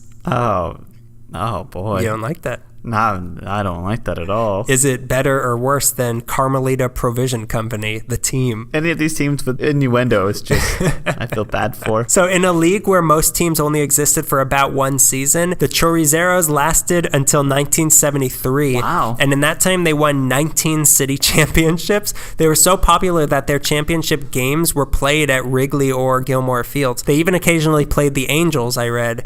Teams from Mexico would come to LA just to play them, and then they'd return the favor and travel to Mexico to play them. So they were referred to as the Yankees of East LA. That's really good. Thank you. You're welcome. I'm surprised I've never heard of them before. You'd think that there'd be some sort of legend floating around. Yeah. Have you ever heard of the Chorizeros? Papa! You speak of the devil. Baseball and the Chorizeros in particular were a good thing for the Mexican-American community. The games were gathering places for families and friends, and it helped foster a sense of community. One such child in the stands of the Chorizero games was a young Edward James Olmos. Oh, little Eddie. Yeah, Eddie Olmos. It also meant something to them seeing star athletes who were Mexican. Yeah. So these people who were working in the citrus fields all day for 5 or 6 days a week and going to these games and watching these great players who seemed like they could actually go somewhere with their talents other than just being a way to unwind watching these games since there was no TV or anything. It was seen as a way out for the younger generation. That's cool. One man in particular, Baldomero Mel Almada, who was a local boy who had come from Mexico, played at LA High School, worked in the citrus fields, played for El Paso Shoe. He worked his way onto the Seattle Indians of the PCL and got drafted in 1933 by the Boston Red Sox and debuted September 9th of that year to become the first Mexican to play in the major leagues. Really? So an LA guy, basically. Hometown hero. Hometown chorizo. Some people saw baseball as a way of folding Mexican immigrants into American culture. Some people saw that as a good thing. Some saw it as, you know, what are you doing, white person? Yeah. We're our own people. Are you talking to me? I'm sorry. Be your own person. I'm just telling you, be you. Be who you are, man. Mario Lopez. Just let yourself be a Lopez. It was also a way for Mexican workers to unite politically. These baseball teams were well connected to other Mexican communities since they would travel around the state to play, so ideas could spread and bonds could be formed. In fact, a lot of these Mexican ball players went on to be the union leaders in the fruit fields. Oh, really? Yeah, so politicians started to attend the Chorizero games because they knew that getting the Mexican vote on their side was important. Wow. The players in the leagues looked out for each other. Since there wasn't a lot of money, a lot of the teams would share their equipment. A lot of the Chorizeros even worked in Lopez's factory and then went on to become local teachers, professors, community leaders, and activists. Really? So I guess what I'm trying to say is baseball's all right. It's okay. I'm glad you landed there. Carmelita Chorizo's still around. I love that sign off the that logo with the pig. That was the team's logo. Was it really? The pig holding a baseball bat. Yeah. I would love that jersey. That's why it's holding a baseball bat. Yeah, he's not just beating meat out of a pig. He did other things with that bat. That's fascinating. Thank you for being a amigo. All right, so I'm going to start talking about, we're talking about stadiums, we're talking about baseball, we're talking about Mexicans. I'm only going to talk about Chavez Ravine now. I hope you're okay with that. Yeah, are there Mexicans in it? Plenty. Is there chorizo in it? Is there any chorizo left over for me? To give some context before we move further, let's just place listeners in the area of Chavez Ravine, okay, in Los Angeles, 1958. Okay, so you know where Dodger Stadium is? Mm-hmm. There. I don't follow. In particular, there was a spot known as Stone Quarry Hills, which that's exactly where Dodger Stadium is placed, although I've never once in my entire life heard that phrase before, Stone Quarry Hills. Yeah, that was Chavez Ravine, but also the areas surrounding Dodger Stadium where like Cathedral High School is off of Bishop Road, as well as Academy Road that leads you past the police academy, and then you go to Radio Hill where that guy was chasing that guy with the rock, and then you go out to the bottom of the hill and there's Solano Canyon, which is at the bottom, and it was cut off by the 110 freeway, or else all that whole area would be connected still. If you look at pictures of Chavez Ravine, like that area right there, that looks like it's still preserved pretty well because it's hilly. They're really steep hills, and then there's houses built up leading up, and then everything's cut off by Dodger Stadium, which is where Mike Piazza lives. I don't know. Hey, good job, you remembered one. Thank you. I only remember him because he was on the Mets. His name sounds like pizza. Yeah, he's also a really good player too. Whatever. How is his sauce? And I don't mean how fast he pitches. 300 acres bordered by areas we now know as Echo Park, Chinatown, Lincoln Heights, and Angelino Heights. Okay. Like 3 miles away from downtown LA, basically. Yeah. 3 miles? It's that far? Yeah. You know, you have to go through Chinatown to get there. Oh, no. Forget it. Forget that. I'm not going through there through traffic. The area that would become Dodger Stadium was just dirt and hills when Julian Chavez came to town in the 1830s. Chavez was a Mexican pioneer who would go on to serve with the first county board of supervisors and would serve 3 terms. Good for him. He was born in 1810 in New Mexico and arrived in Los Angeles before it was his state, when California was part of Mexico and was transitioning from being dominated by Spanish-owned missions and then divided into ranchos. Consult whatever episode that was that we did that. All of them. Every single one Just of them. listen to all of them and let us know which episode it is. Sleepy Pebble Town. Sleepy Pebble Town. It's not confirmed, but many people believe that he came west with one of the many trapping parties, which were groups of men who would hunt small animals for fur trade. Nice coat, by the way. They're small animals. I need a lot of them, okay? And I couldn't get the eyeballs out. That's why they're all looking at you. The census of the city in 1836 listed Chavez's occupation as a laborer. He was 27. Around this time, he becomes interested in investing in real estate. And in those days, if you wanted to get yourself some land, all you had to do was petition the city council, which was then known as the Ayuntamiento. Yeah, you're like missing 4 letters, it sounds like. Yeah, that's my one Spanish lesson for everybody listening. Ayuntamiento. All you had to do basically was petition for land. Like, all right. What's your skin color? All right. In 1844, Chavez acquired 83 acres of land near downtown, which was soon to be called Chavez Canyon. And as soon as he began to establish himself, he became more involved in politics. In 1838, he served as the assistant mayor, which was his first political job. After he served his position, he nabbed up a couple more as councilman in 1846 and judge of the waters during the last years of Mexican rule over our region. I couldn't really figure out what judge of the waters meant, but I found out that judge of the plains, which was also a role someone could have, and Chavez would have eventually. The duties of that were to settle cattle disputes and to see that justice was served between owners of livestock. So I guess judge of the waters is like Aquaman. Between fishes. Yeah. You cut that out, catfish. No, gee. But the baleen whale keeps encroaching on my... Yeah, fish. Coast meats. Fish talk. Fish talk. Listen to our other podcast, Fish Talk. Fish talk. What was the other one we came up with? I don't know. Talking football, something about Air Bud. In 1852, after California, and in particular Los Angeles, was now part of the United States and not under Mexican rule, Chavez was elected as a member of the first LA County Board of Supervisors around this time, 1852. So Chavez petitioned for this land and received it, but after that, he didn't really do much with it. It was just sort of sat here. Long before people started to build homes here, the area served a lot of different purposes. The Keach tribe stayed in this area for some time. Squatters. That's a dirty word in this tale. It served as a cattle ranch at some point, as well as a dairy farm. There were a couple of cemeteries. Native American cemeteries? One was Jewish and the other was Chinese. So they are Native Americans. Jewish and Chinese, how'd they get mixed together? No, they were separate. Please, segregation was like complete. Even among dead people. Yeah. I mean, they're just there. They're just pieces of dead meat now. It's not like their souls are going to intermingle. Yeah, just plots of dirt with worms. It's a corpse farm. That's all it is. Where do you think the meats got their meat from? I read at some point that because of this, there was a time when this area was referred to as Cemetery Ravine. And I wish I'd stayed that way. Yeah. I also read... And it would be called Cemetery Stadium. Oh, that Los Angeles Skeletons, because there's no afterlife. Los Angeles Skeletons. No afterlife. Or the Los Angeles meats. I also read at some point that when the cemeteries were ready to move on to different areas, they both collected the remains out of the ground and then moved to areas like Whittier. But I also read the cemeteries themselves were eventually buried along with all the other parts of Chavez Ravine. So there might be a cemetery ironically buried underneath everything. That's not confirmed. We're going to have to go digging. Got your shovel? I got my play shovel from the beach. I'm all ready to go dig up corpses. Yet again, I feel like this is probably the third time we've had to dig up a corpse in this. All right, pause it. We'll be back.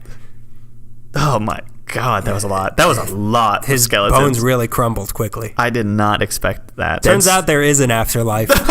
They yelled. They screamed. We should stop putting people in the dirt. Praise Jesus. Use the center fielder for the coast meets. So Chavez Canyon was at some point also served as a county pest farm, which is where they sent all the Chinese and Mexican residents who were suffering from scourge after the smallpox outbreak of 1850 and 1880. So the pests, I'm pretty sure. The people were pests, that's what I mean. Yeah, they could have called it a pox farm. They didn't. No. It was also referred to as isolation camp, or as I like to think of it, quarantine falls. But there weren't any falls. Maybe like temperature or heart rate. I don't know how smallpox works. Victims of smallpox were usually transported to Chavez Canyon by a small black wagon known as Black Maria. And it was a real bummer to watch it coming, because it was either like it either had somebody that you knew or it was coming for you, because it was a small community. Black Maria's coming for you. There was a real bad outbreak of smallpox in the 1860s and actually affected many Native Americans in the area who would go pick grapes by the river. Of course, got hit hard by smallpox across the country. That's weird that like that was the disease. Yeah, that was it, and it didn't like affect. Chinese and Mexicans affected us. Yeah, but it really affected them. They had never seen it before. Yeah, smallpox for us, big pox for them. That's not nice. The pox on me. Big or small. Although it took, like we just said, a big toll on Chinese and Mexicans, the Keech took the biggest hit from the smallpox, wiping out half their population. Oh my God. I know. And that's already a population that's been severely dwindled depleted. Down. Yeah. It hit a peak in 1863 when 14 people across the city died in one day, which my calculations may be wrong, was half the population of the city. Kind of scary, but we already talked about the plague and how bad that was. So. Yeah. And nowadays, like 14 people died when we started this podcast because they heard we were starting a podcast. Smallpox podcast. Think about it. Smallpox hosted by Airbud. The Small Paws Cast. So 3 years into the new century, in 1903, a tuberculosis hospital was established in Chavez Ravine, which still stands to this day, or at least the day this was recorded, the Barlow Respiratory Hospital. Oh no, I hate that place. Do you really? It scares me. It's very scary. Yeah, I don't like it. It's incredibly spooky. Yeah, whenever I have to go to your house and we somehow end up near there, because I make you go there. It's good for you, you say. I'll get back to talking about it, but personal stories. Right there, they have the main lot of the hospitals, which is great, and it has a beautiful look to it. And then across the street is just abandoned sleeping, like houses that just say like sleeping training centers or something along those lines. They just look like houses where people are murdered for fun. Yeah. Take him to the old sleeping place and cut his head off. Barlow Respiratory Hospital was set up in 1901 by Dr. Walter Jarvis Barlow, which sounds like a serial killer name. Himself a sufferer of tuberculosis, and he set it up to help Angelenos with TB to get care that he needed. Now, according to their original mission statement, they were established to help those who couldn't afford private care and who weren't being served by another county hospital. So kind of like good intentions. But still, it scares me, so shut it down. Shut it down. What are those trees thinking? Shut it down. He purchased the 25 acres of the hospital with his own money and money donated from his mother-in-law, Mrs. Alfred Solano, who I believe Solano Canyon is named after, which is a street that runs through Chavez Ravine. Another donator was J.B. Lankershim, I'm pretty sure, of Lankershim Boulevard. The reason that this area was sought for TB and eventually became a respiratory hospital was because of the air quality and the natural surroundings of Chavez Ravine and Elysian Park as a whole, which could be attributed to the recovery. Think like Abbott Kinney, like coming over here, fresh air, saved his life. If you haven't driven past Barlow Hospital, I suggest you should. It's around Scott. Greg, I told you already, I have. It's scary. I'm talking to everybody else, okay? And you better, and listen, you better nut up, because we're going tonight. I don't know if there's dead bodies there. We're going to find some. We're going to make some if there aren't. Leave the shovel. Bring the axe. My tonight. Beach axe? It's for storming the sandcastles. Bring me the finest wench. Sea wench. Coast meat. Yeah, it's really neat looking. It's spooky. It's right off of Scott Road on Stadium Way, which is on the way to Dodger Stadium. There's been this whole push-pull thing for a while over the last few years. The Alley Conservatory is trying to save it, and other people are trying to close it down and trying to take the land, and it's probably going to become like a parking lot for a souvenir stand or something. It's a parking lot for the Dodger parking lot. See it if you can, because it might not be there for very long. Yeah, don't see it. It's scary. During this whole century, or however long it's been, Chavez Ravine served purposes, but it was still, like, for the most part, a mass massive, just empty land that was close to downtown. It wasn't desirable to set up commerce in because it had steep hills. You don't want to have like a Chinese laundromat halfway up a steep hill, you know? One book I was reading referred to the hills as hopelessly steep, which I agree. So the land was still being unused, so no one was quite going to stop any impoverished residents from trying to set up shacks around there, and that's what happened. Low to no income Mexicans began moving into these unused areas and building like these ramshackle homes. So there's 3 neighborhoods in Chavez Ravine. There's Bishop, La Loma, and Palo Verde. PV. Yeah, you from PV? They raised sheep and goats and pigs. There were peacocks here and there, and no ostriches though, because ostrich is like a rich man's game. Yeah, those are purely recreational. Yeah. Everything else served a purpose. They grew corn and sugar canes. According to several sources, Chavez Ravine, which is now being called... Did they grow bubblegum? Yeah, they did a bubblegum farm. If Wrigley catches wind of this... He will... Or rather, if one of his catchers catch wind of it. Very good catchers on the team. See what it is? See what it did? See what it did there? Look at me. Chavez Ravine, which was now being called that, was closer to a rural Mexican village than like a neighborhood that was 3 miles away from City Hall. Why was it changed from canyon to ravine? They probably just started respecting the ravine that was there. I prefer canyon. You just like alliteration, I think. Yeah. How about Ramirez Ravine? Why don't we change it to that? Anyone named Ramirez around here? No. Just the Night Stalker. It was the Mexican equivalent to what the Japanese had on Terminal Island. It was like this small bubble that existed for a while where this close-knit ethnic community created an environment that resembled their homeland. It was really special. Now, although the residents of Chavez Ravine... Similar ending to Terminal Island as well. Very, very similar. Very similar. Spoiler alert. I don't mean to ruin this for everybody, but Dodger Stadium was went up in Terminal Island. Don't ruin it. Did Dodger Stadium get built? I don't want to know. Although the residents of Chavez Ravine kind of lived in squalor, they had this sense of togetherness that made the experience splendid. Like the living situation made them all closer. It was idyllic. Now I listened to interviews and I've read all these like first-hand accounts of growing up there and them playing in the Elysian Park and running to the river and goofing around. It sounds a little, quaint. It sounds quaint. Mayberry, but really poor. There's 300. How much money they made? There's 300 families living throughout the neighborhood in these years of Chavez Ravine as it was flourishing. So you had this like first generation coming either directly from Mexico or being here since it was Mexico, and then they were having children, and then people were being born. These Mexican Americans were being born right at Chavez Ravine. So like life was growing, even though life finds a way. Life finds a way. Dun! No, I was about to sing Back to the Future. Dun, dun, dun, dun, dun, dun, dun, dun. Marty found a way. He impregnated his own mother. He found a way. All right, so everything's going good for everyone in Chavez Ravine. Everyone's having a great time, living like paupers. Exactly. So then things start happening. In 1946, the City of LA's Planning Commission was beginning to look at ways to improve impoverished areas, and they were conducting house-to-house visits. Chavez Ravine not only suffered from having a lot of poor people, it also had a bunch of people who had TB, which does not look good on paper. So the roster wasn't great. 11 areas were listed on this survey as blighted areas, and of course Chavez Ravine was on the list, cited for improper use of land, poor street patterns, a high proportion of substandard housing, poor sanitation, juvenile delinquency, and the presence of tuberculosis. I hope so. There's a hospital there. Around this time, one of the heroes of the story comes along. That's when we meet Frank Wilkinson, who was the assistant director of the Los Angeles City Housing Authority and a long defender of Chavez Ravine. He grew up in Beverly Hills, and he went to UCLA, where he joined the Republican Party, which is not what it is today. And he was active in... It's better. More guns. Wider. Fewer women. Their motto, we're wider than we've ever been. He was also very active in the Youth for Hoover, which was Herbert Hoover, not the street. Is it Youth for or Uver Hoover? Uver Hoover. Okay. Yeah, you like it? No. After college, Wilkinson went on a trip around the world and returned with a different perspective on the livelihood after his exposure to extreme poverty. Poor guy. Wilkinson came from a generation of activists who had seen the Depression of the 30s, where like public housing was part of a broad movement for social reform. He joined the Housing Authority in 1942 in its like early days, when his purpose was to end slum housing in the city. From way before even knowing what Chavez Ravine was, had this like system built in where he wanted to take these bad homes and make them into like public areas where many people could fit in and live well. Like a project. Yeah, like a project, yeah. Hey, listen, it's better than like a shack made of like plywood. You know what? That's not true. I don't know. I've never lived in a project. Well, speaking from someone who's lived in both, who was born in one and raised in the other, they're both great. I love them. Can we just spend the rest of this time describing your time in the projects and in a shack home? Under the then mayor Fletcher Bowron, another reform-minded liberal Republican who was elected in 1938, the LA Housing Authority supported the idea of building decent homes for the poor and low-income families. He also believed in racial integration in the city's developments. A couple of good guys, Bowron and Wilkinson, side by side. So they both have Chavez Ravine in their sights, but the reason why they went for this area, other than the 10 blighted areas, was because out of all these 300 acres, very little of it was actually occupied. So they had thought that they could temporarily displace a smaller population than if they went for another area, in the hopes that they would eventually get them all situated back in, restored in better homes. So that's really what's going on with their plans. Then, in 1949, another thing happens. President Harry Truman introduced the Fair Deal, which had very good intentions, such as getting all Americans health care when Never. Never. It's never going to happen. No. Not if my new Republicans will have something to say about it. I mean, if I keep shooting people and there's free health care, then they're going to keep getting fixed. I don't get how it's going to help me. And my problem of I have too many bullets. Fair deal will also help people get minimum wage raised, as well as extending the Social Security coverage. Do you get Social Security? I'm asking you. Yeah, I've been getting it for a few years now.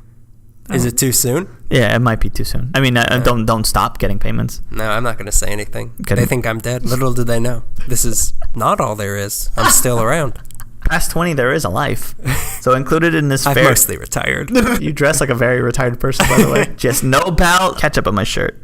Included in this Fair Deal Act was the Federal Housing Act of 1949, an initiative for public housing for low-income families. The idea was to take these like ramshackle housings of areas like in Chavez Ravine, tear them down, place them with modern public housing for thousands of low-income families, and that was kind of the push for that. The mayor, Bowron, voted and approved a housing project containing 10,000 new units, and it was to be called Elysian Park Heights. Good intentions, right? Everyone has good intentions. We're all going to save the world. But you know what they say about the best intentions? No, what do they say about it? They all lived happily ever after. I was trying to think of the Willy Wonka line. That's it, right? You know what happened to the boy that got every dream come true? And then he looks so sad. What do they say? What are you going to yell at me again? Oh, dear boy. I'm going to shoot you in an elevator into the sky. That's all. He like gives him the factory, and then he's like, let's get on this elevator. I don't know if we're going to live past getting through the ceiling. It might cut us to ribbons. Let's find out. You're crazy. Together. This is an emotional roller coaster as well as a real roller coaster. How do they get down? Actually, if you read the books, they go to the moon after they go into space. I think those Oompa Loompas up there. He's got to place them everywhere. He needs work done.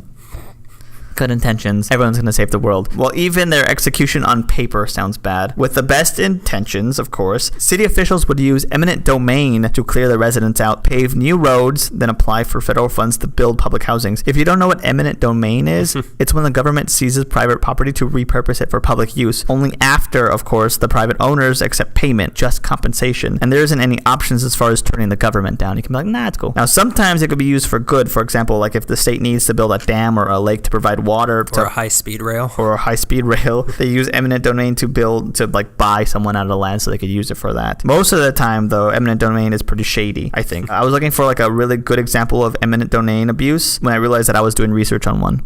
If only there was something. Something. But basically, the idea of public use is vague, and you could buy out a bunch of homes and build a high-rise condo in a shopping plaza and raise the property value of an area. Shopping plaza. We don't have enough Trader Joe's in my area. I've said it all along. You know what your problem is here? Not enough Trader Joe's. Where am I going to shop at? Sprouts? I'm done with Whole Foods. I'm just not going back in there. There's too many actors. And Gelson's is so pedestrian. I don't want my soup coughed on by someone who makes $80,000 a year. That's disgusting. I want my soup coughed on by at least 6 figures. So in July of 1950, the city moved forward with the plans to repurpose Chavez Ravine. All residents of Chavez Ravine received letters from the city telling them that they would have to sell their homes in order to make the land available for the proposed Elysian Park Heights. Frank Wilkinson knew how this all sounded, and he understood that the people of Chavez Ravine loved their neighborhood, so he promised them that they would have the first option to move back when construction was completed. Very sweet guy.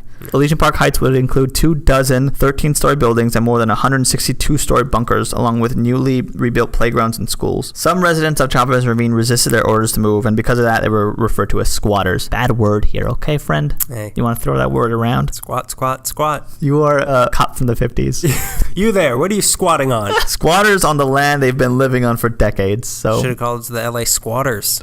Many others in the area didn't think they had a choice in the matter, and they relocated. Most received insubstantial or no compensation for their homes and property. Many claimed that they were ripped off, and because it was a poor community, when the city came offering them a small amount, they took it. Either the price was being too much to turn down, or the fear of being evicted with nothing. Some people claim that they have gotten only a couple thousand to move on, and when they went to find new homes in other areas, they discovered that it was nowhere near enough. They were pushed out of their neighborhood where they were comfortable, and on top of losing their sense of community, so they were completely pushed away. Some people, however, stayed refused to leave, and then because, as I'll say right now, there was such a big delay in anything actually happening that they actually got away with it for a decade. Is that where all those pictures come from? We'll talk about that. That was actually in a day. It was a 2-hour span all those pictures came in. So by the end of summer of 1952, Chavez Ravine was for the most part a ghost town. At this time, many homes were bulldozed and ghosts. They do exist. There is an afterlife. After a long enough delay, some houses were actually sold. They were auctioned off. Some were set on fire by the local fire department so they could practice putting it out. Getting in bed with the enemy, the fire department is. So Frank Wilkinson saw all this happening, and he fought to continue repurposing this land and getting the neighborhood residents back in their homes. Then, good old Joe McCarthy steps in, but steps in nowhere near Los Angeles. Something almost completely unrelated happens, and it's very popular. Now this is where everything goes from awful to double awful, and Chavez Ravine gets tangled up in the Red Scare era.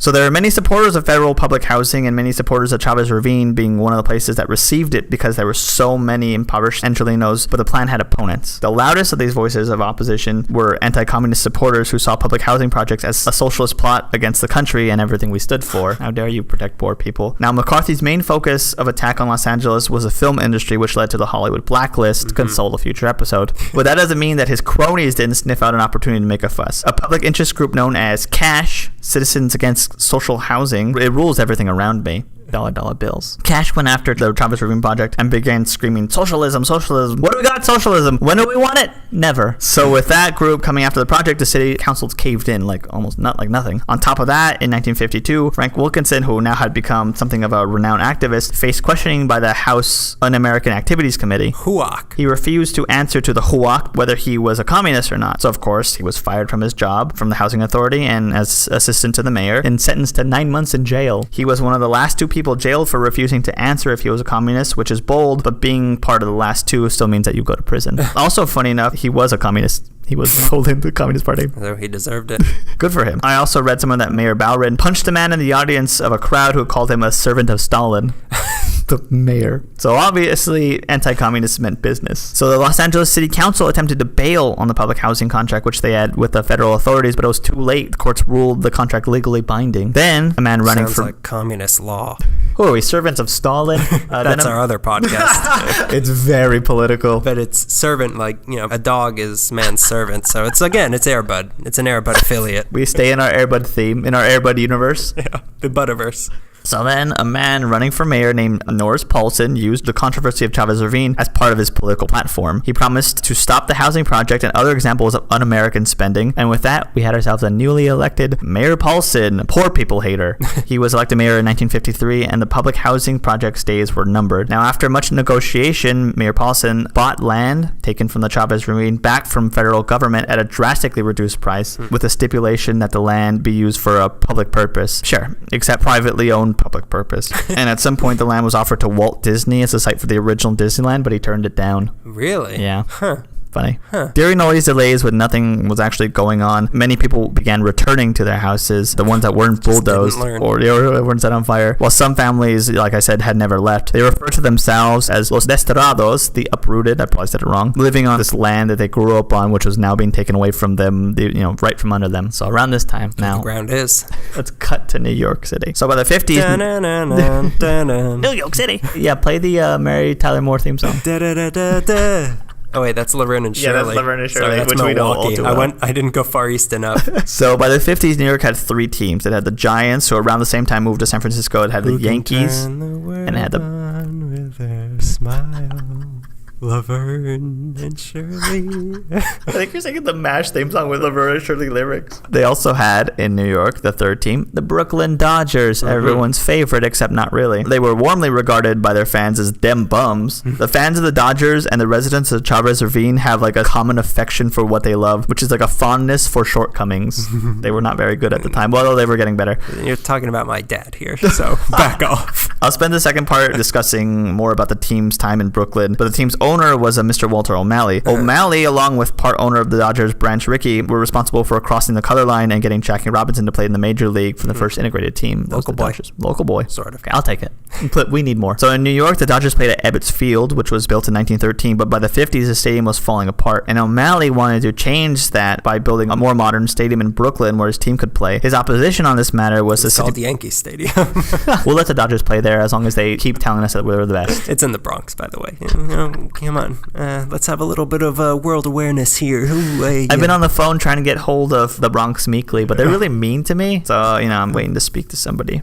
In Harlem. I don't know how New York works. His opposition on trying to get his own stadium was the city planner, Robert Moses. I don't know if you know this, but Ebbets Field is owned by the city of New York. It's a public use space, so O'Malley had to go to the city if he wanted things done for the stadium. Now, O'Malley and Moses were equally hard-headed, and it drove O'Malley's thought. Yeah, I've read the Bible. I know. Let my people go, Malley. Go Malley should have been the name of the team. The Brooklyn Go Malleys. The Brooklyn Go Malleys. O'Malley had this thought that was starting to grow, that a ball club should own its own stadium and the ground underneath it. Now, here in Los Angeles, before the Dodgers, we didn't have a major league team. We had a lot of smaller teams, and baseball had become started. Do you know? Let me start again. Could you tell me an hour and 20 minutes about 40 it? 40 minutes. Now that cross-country travel is becoming easier with airplanes, it had an opportunity for us to get an established team instead of having to grow another Angels team, taking one of these losers from Wrigley Field. So in 1957, County Supervisor Kenneth Hahn began to scout for potential teams that might be willing to relocate to LA. He comes across Walter O'Malley, who was looking for a place to play ball. So That's where it came from. So they met, and O'Malley laid down his steep demand. He wanted the land and the stadium to be privately owned by the Dodgers. And they said, sure. We have a perfect spot for you. And the city of Los Angeles was happy, and O'Malley was happy, and everything was right in the world, and no one had any problems with this at all. Play ball, except Walt Disney. Walt Disney. A lot of things were promised to the residents of Chavez Ravine, and none of it ever came to fruition. The residents of Chavez Ravine, when they found out that the Dodgers were going to take this land, they were outraged and they were devastated. This was going to be, they kept promising public use no matter what, and now it's like, oh, we're going to put a baseball team here. You guys cool with that? You mind living in like the bleachers or like high bleachers because you guys are poor and you have to pay for tickets every night? The land was even worse off than they thought. Like this whole deal was so much worse than they thought it was going to be. And as Frank Wilkinson explained it, we'd spent millions of dollars getting ready for it, and the Dodgers picked it up for just like a fraction of the price. It was a tragedy for the people, and from the city, it was the most hypocritical thing that could possibly happen. To make it a solid piece of offal, though, in January of 1958, the city voted to move forward with the plan on Dodger Stadium and honor O'Malley's contract, despite the fact that they were calling out the city council and O'Malley for using the land for a purpose that wasn't particularly for public use. They just wanted a baseball team. In particular, the baseball team that had that year won the World Series. They're like, yeah, we want them. That one. Yeah, that the one. Shiny one. The shiny one. Yeah. The one that like never won anything. We want them over here. Play ball. So the battle for Chavez Ravine began, and it became a real confrontation on May 8th, 1959, when the LA County Sheriff deputies, along with a TV news crew, came to Chavez Ravine and forcibly removed people. Of course, they brought the news crew. Of course. You guys getting this? The deputies, led by Captain Joe Brady, who I'm pretty sure plays football now. Yeah. Were armed with a writ of possession for many of the properties. Part of the Brady Bunch. The football squad. Yeah, but they didn't have a square for him. Alice took it, and she wasn't even a Brady. You're going to go with Alice over me? Now, Joe, you just have a big head, friend. We don't have bunk space for you in the house. They never mentioned... Did they ever mention the Brady Bunch, that they both got divorces? In the theme song. I mean, I don't think they said the word it's divorce. It's like implied. It's implied that they were marriages that didn't work out. Yeah. Here's a story of a lovely lady who got a divorce. Oh, turn this off. Not in my Christian household. Because I believe in the afterlife. And that's where you're going to see the husband that you picked for the first time, the person you lost your virginity to. But I don't believe in a life after divorce. Because I'll kill you. So Captain Joe Brady leads the sheriff deputies, and they're armed with a writ of possession for all the properties. They were met with the opposition, which was about 20 families that were still there. The Arachigas were hurling stones at deputies as movers hustled away with their belongings. Mrs. Glenn Walters was screeching at the deputies and was finally being forcibly ejected from her home, handcuffed, and then taken into a squad car.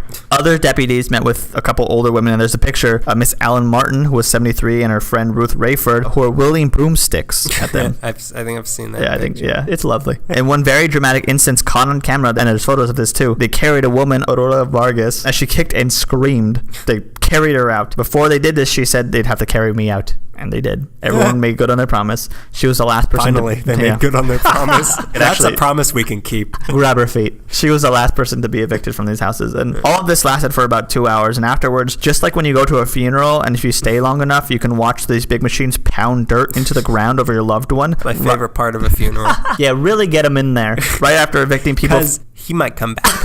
We're starting to think there might be an afterlife. So please, cover it. Cement that sucker.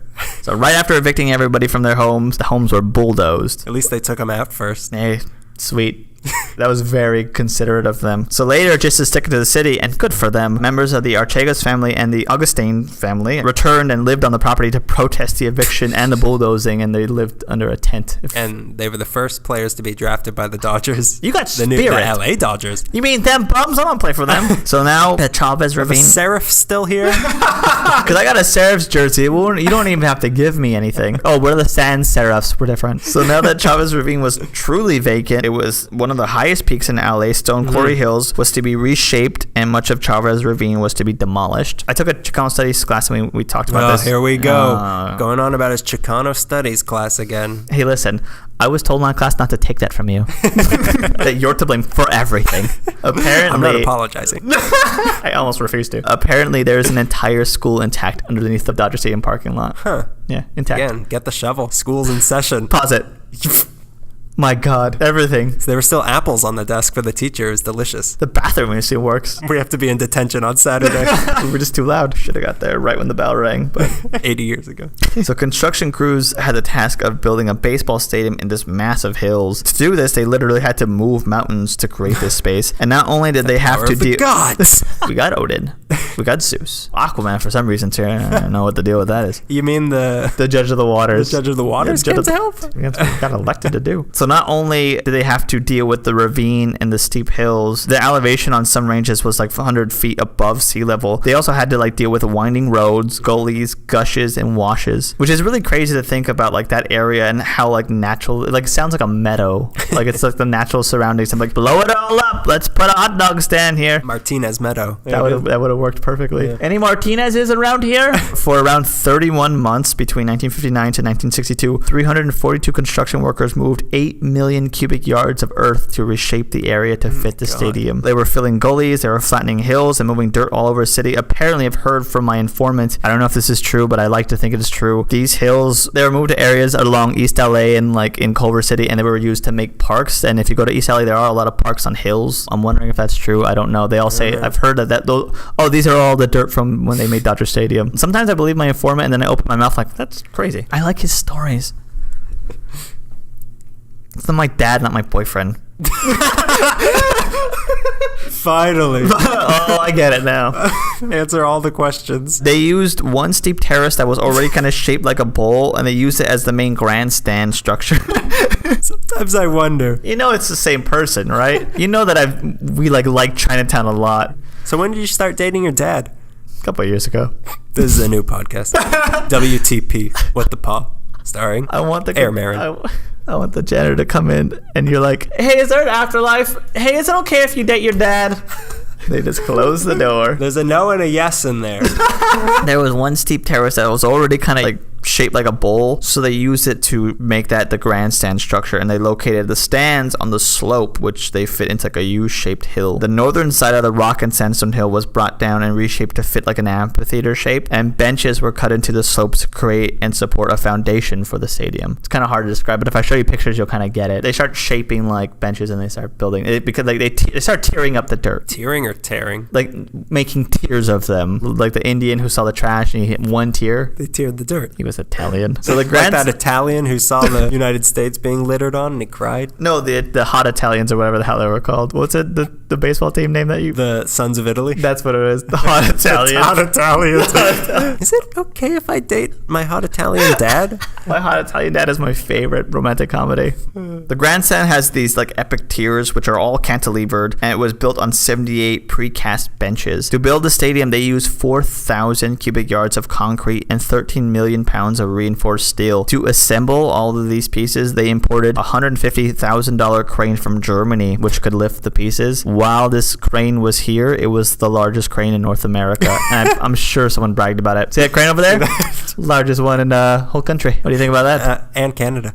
Some parts of Mexico too. The total cost of this was close to $25 million and has the capacity to hold 56,000 baseball fans. The stadium, I mean, I've been going there since I was a kid. It's really close. It's actually quite excellent if you remove the fact that it was built on all these people's homes. I don't think it gets enough credit for how modern it looks. It has like a very streamlined look to it with its cantilevered construction of the tiers and the layout and everything. It has like a really good look. The designer is a man named Emil Prager, who was a former Navy captain who served in both World Wars, 1 and 2. II and had developed the original. Those two. The couple of world wars. Which two world wars did he serve in? Fought in a couple of world wars. Which ones? 1, 2. Yeah, those were good. This Prager fellow developed the original concrete floating breakwater, which I had to Google to know what it was, but it's those concrete rectangle slabs you see at dams that kind of just like break the flow of water. Oh, yeah. Yeah, great job. A rectangle made of concrete. He also had a hand in designing the renovation of both the White House and Central Library in downtown. Oh. Look at that. Him and O'Malley go back about like 10 years before doing Dodger Stadium. They were trying to develop a new stadium since they were in New York. Their first collaboration was creating the Holman Stadium in Dodgertown in Vero Beach, Florida, which is where the Dodgers train. I think Dodger Stadium, I read, is now like the second oldest the baseball third oldest standing baseball. Is it third or second? Because I think Angel Stadium is like the third oldest one. Oh, really? Okay. I think it's like Chicago, Dodger Stadium, and Angel, whatever. Yeah. Angel Heaven.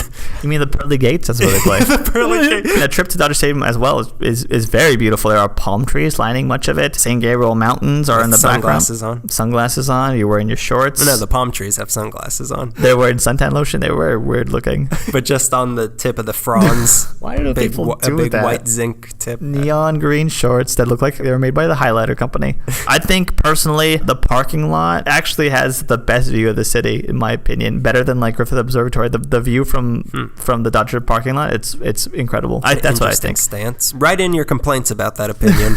On April 10th, 1962, Dodger Stadium officially opened and 2.7 million people attended the first game. What? Next episode, the first game. Oh, what a cliffhanger. So I used to... Oh, he's still going. It looks like he got off the cliff. All right. No reason to turn in next month. A cliffhanger. Oh, it's a dropper. We lost him. It's all right. There's an afterlife. It's funny, like, thinking back on what I used to think about Chavez Ravine, because I used to think that, like, Walter O'Malley was the villain of all this, and I thought, like, his move to build on Chavez Ravine was deliberate. But really, though, he was just a guy in New York struggling for his own thing, and he had, like, no idea till he got here what was going on. And by that time, it was so far into, like, oh, well, they don't have it anymore? It's a confusing situation to come into. I'm sure, like, when he got here, it was sort of like, well, I don't care about them. But, like, he didn't have a hand in them, like, evict. Like, he didn't go with Joe Brady and, like, get out of here. Yeah, the news crew is there for that. Yeah, exactly. And plus, like, he moved all these players to the West. He can't be like, well, I know that you guys changed your lives to be here, but these poor people want to stay here. Sorry, Mike Piazza, you have to go home. He's been playing for a very long time. What's the name of the guy on SNL who was there for like 40 years who played Bill Clinton? He's the Darrell Hammond. Darrell Hammond of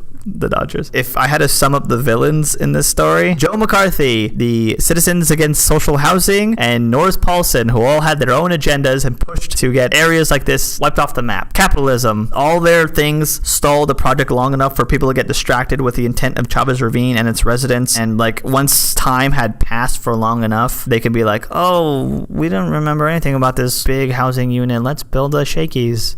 And I feel bad, like, thinking That's about... what should have been there instead of Dodger Stadium. If I had to sum up... World's largest Shakey's. A Shakey's said it's like 83 acres. Plenty of room for Mojo potatoes. I ordered my pizza half an hour ago. Yeah, it's still on its way. This is an 83-acre Shakey's. So I think if I had to sum it up, as far as the heroes go, people who refuse to leave their homes, good for them, even though they were paid money and they were kind of squatting a little bit. I'll say that. Frank Wilkinson, I have a big heart for, another hometown hero. And I really feel bad because, like, there are a lot of quotes where he shows actual regret and he calls it, like, the tragedy of his life. He, like, takes full responsibility for what happened. I wanted to give you guys good homes. I'm sorry. Try to do the right thing. Try to do the right thing. All that being said, I love Dodger Stadium. Even though people who lived in Chavez Ravine say it's like dancing on a grave. Next month's episode, will Greg or won't Greg marry Dodger Stadium if he in fact loves it so much? Here we go. I bought the ring. It's really heavy. It's big. I bought all the areas surrounding it, and it's already in the ring. And you're paving it all with gold. Very expensive. I'm committed to this relationship. I brought us to Dodger Stadium. A little bit of a cliffhanger. A little bit of a cliffhanger. So we're right at the little baby Dodgers peeking its head through the womb. Will they win the first game in Los Angeles? Who knows? Find out in a month. Tune in next week for when I do all the yes research. Or no. It was a tie. Third option. Cliffhanger. So next month is going to be history of the Dodgers, continuation of that, and then a mystery sport that is also, baseball is ending next month. Another sport is starting next month. We're going to talk about that. Leave a little bit of mystery for them. Figure out on your own. But you might want to put your little baseball bats away. Might want to put on a sweater. Yep. Backgammon. Winter's coming. Put on your shorts. Winter's coming. Put on a slightly heavier pant. Winter's coming. Found that hatches on your surfboard. Winter's coming. That is basically first, second, and third base of the baseball history of LA. We're on third. The bases are loaded. Who's up to bat? Mike Gibson. Piazza. Hit a home William run. Frawley. He got wind of it. So next month we'll take you home and finish up the tale of what's happening. Who are these Dodgers? Who are these mysterious Dodgers? What are they going to do here? Are they artful? So that's been us this month. Episode 21. Congratulations. Everybody have a little drink. Yeah, a little sip. A little drink, maybe a dirty Shirley. Maybe you go to the longest bar, have yourself a pina colada, which is Spanish. Do you like pina coladas? Yeah. What about walks in the rain? I don't see how the two are related, but yeah. When do you like to make love? Around like midnight, 1:30. Interesting. What's your dad's number? 69, 69, 69, 69. Why? I only understand binary because I'm a robot, remember? That bleeds. I forgot about that. Wait, you weren't the robot that bleeds. No. That was an announcer bot. You don't bleed. So leave us a review on iTunes. Follow us on Twitter, LA Meekly. Instagram, we put a lot of pictures up there. Yeah, LA_Meekly. Tumblr, of course. LAmeekly.tumblr.com. Facebook. We're there. Yeah. You know, it's not that hard to find us. And to any new listeners, thanks to Hidden Los Angeles. Oh, yes. Mentioning us. Hopefully we got some new listeners. I hope you still have faith in us after listening to this, because we have faith in the afterlife now, so I think you should have a little faith in us. All right, that's been yet another episode of LA Meekly, rediscovering our faith in an afterlife since 2013. God? Yeah, keep that in. Hello, boys. Let's stop, right? Yeah.